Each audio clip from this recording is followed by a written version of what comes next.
In 1954, a boy named Katsuhiro Otomo was born in northeastern Japan. Entertainment was scarce in that era, and with little else to do, young Otomo passed the time reading manga. His family wasn't wealthy, and his parents limited him to buying only one manga volume per month. Otomo spent his entire allowance on the works of two masters, Osamu Tezuka's Astro Boy and Mitsuteru Yokoyama's Gigantor. The dazzling and unique artistic styles of these works deeply influenced Otomo, and he resolved then to become a manga artist when he grew up. After graduating high school at 19, Otomo didn't attend university. Instead, he went to Tokyo to begin his career as a young manga artist. Between the ages of 20 and 30, he produced work constantly and gradually developed his own distinctive style. Following the publication of his then most famous manga, Domu, he became the Japanese manga world's most dazzling rising star by the age of 26.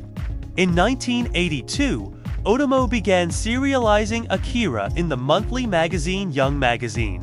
When creating manga, Otomo minimized text, relying more heavily on visuals to tell the story.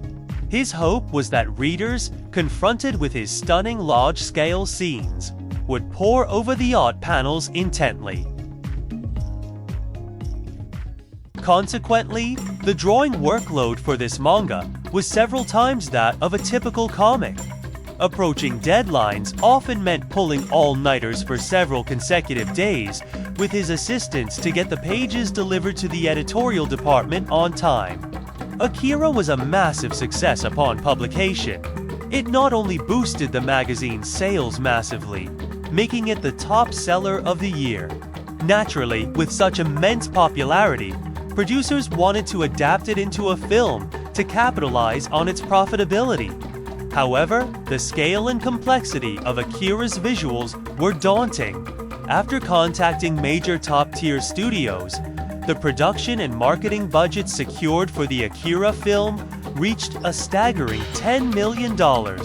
This was in 1988, making it the most expensive Japanese animated film by a significant margin. For the film's visual lighting, unlike live-action movies which can utilize natural light, everything in animation must be created entirely from scratch. Lights for every part of a scene, even the interior lights of background buildings, needed to be meticulously layered and painted onto cellulose to achieve the film's breathtaking effects. Neon lights. Powerful searchlights, the glint off motorcycle wheels, the blaze of explosions. Each lighting effect required specially designed, imaginative rendering. In terms of color, the film used 327 distinct hues, 50 of which were custom mixed. While the color palette might not always seem overtly flashy, that's because many colors were used subtly to depict light and shadow. Each character had 5 base color schemes designed specifically for different lighting intensities.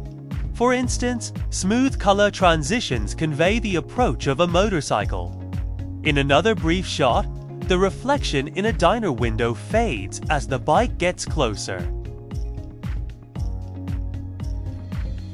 Elsewhere, tiny colored blocks on distant background buildings were layered separately to satisfy perspective requirements. The entire Akira film required over 170,000 individual hand-drawn frames, comprising 783 scenes and 2,212 shots. Furthermore, all this artwork was created for 70mm film projection, meaning not only was the quantity enormous, but the physical size of the drawings was also larger. Most astonishing is the sheer level of detail. It wasn't until the DVD and internet era that fans could spot details like a corpse hidden inside an overturned trash can during an alleyway chase sequence.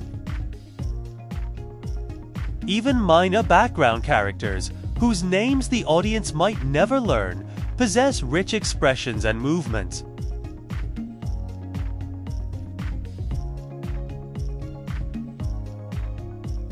Akira was also the first Japanese animation to use pre-recorded dialogue for animators to match the lip movements, a technique used to push the animation's quality further.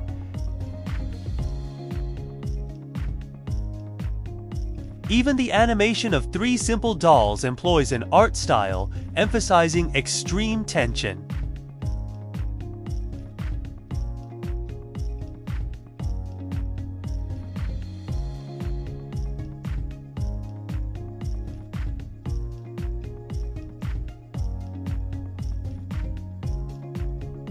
Released on July 16, 1988, Akira was not only a box office hit and critical success, but it also transformed overseas audiences' perceptions of Japanese animation. Fan creations inspired by Akira proliferated globally in countless forms, from hand-drawn animations to 3D models, all instantly recognizable by the film's unique designs.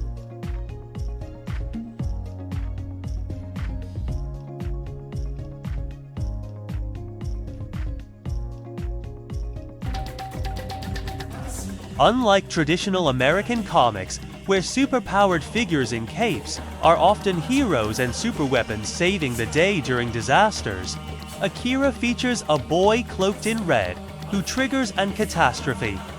Throughout the film, perhaps due to the nuclear disaster that Japan has suffered, the creator consistently expresses a cautionary stance towards unchecked technological advancement. The story concludes just before the year 2020. Coincidentally, the real-world 2020 also witnessed unimaginable disasters. When the crisis first swept through, it shattered countless hopeful visions of the future, even robbing many of the courage to look ahead, leaving them seeking solace only in memory.